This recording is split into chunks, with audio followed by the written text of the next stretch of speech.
And I'm Choi Lin. Our Natalie Morris was on the scene after a fisherman's ATV fell through Sheridan Lake this morning.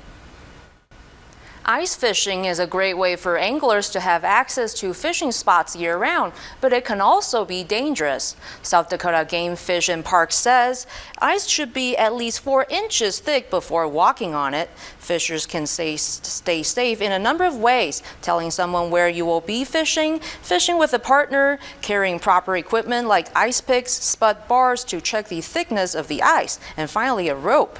And some new types of equipment have floating devices built into the clothing. Game Fish and Parks officials say ice is dynamic and has the potential to change very quickly, as conditions can vary greatly across a single body of water. Certain parts can be much thicker than other areas close by. As the temperature's warm, especially if you pair that with a windy day, so a warm, windy day, we can see ice conditions deteriorate very quickly. And so again, that's why it's important that folks always be cautious anytime they're going to go out on the ice.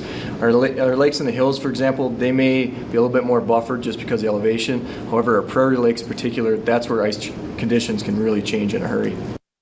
David says a new 2020 fishing handbook that outlines current regulations is coming out and will be available at the outdoor campus offices sometime next week. Larissa Lonehill went missing in October 2016, and the police are still investigating her disappearances.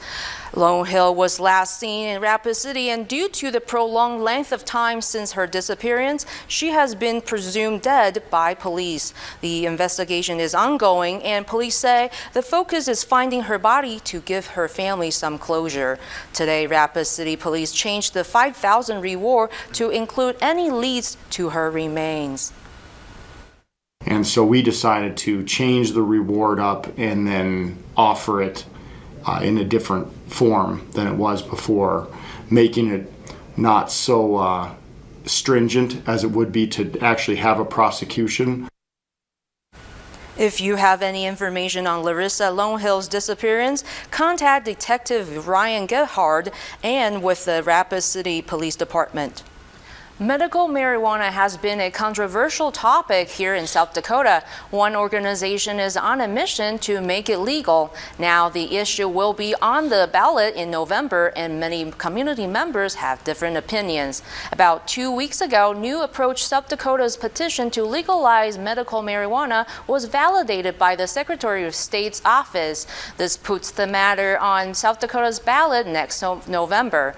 Melissa Mantell, the executive director for the organization, says the topic can be challenging, but it's crucial to get people talking about the issue. With many strong opinions, some people in the community believe medical marijuana should be legalized and others disagree. Well, I don't really have particularly strong feelings either way, because I think there's very good points on both sides of the issue. I think what's really important is that people actually listen to each other.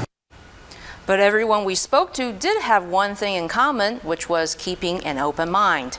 What President Trump and congressional leaders had to say about the death of Iran's top general after this. And Middle East experts say to expect Iranian retaliation at some point. Camilla Bernal breaks down the latest in this report from Washington. Somebody bought a valuable lottery ticket in Philip. A winning ticket for the first Lucky for Life drawing for the year on Thursday was purchased at Coyle Super Value in Philip. That ticket matched all 5 winning numbers, winning the game's second prize of $25,000 a year for life, or a cash option of $390,000. That ticket was only a matching lucky ball away from winning the top prize, $1,000 a day for the rest of their life. The odds of winning that prize are more than 1 in 1.8 million. And Jack's alma mater looked for a bowl win today in Idaho. That and more when we come back with Sports on the 6. Every blood drive is essential, but this one in particular is crucial because staff from Vitalis say donations drop 20 to 25% during the holiday season.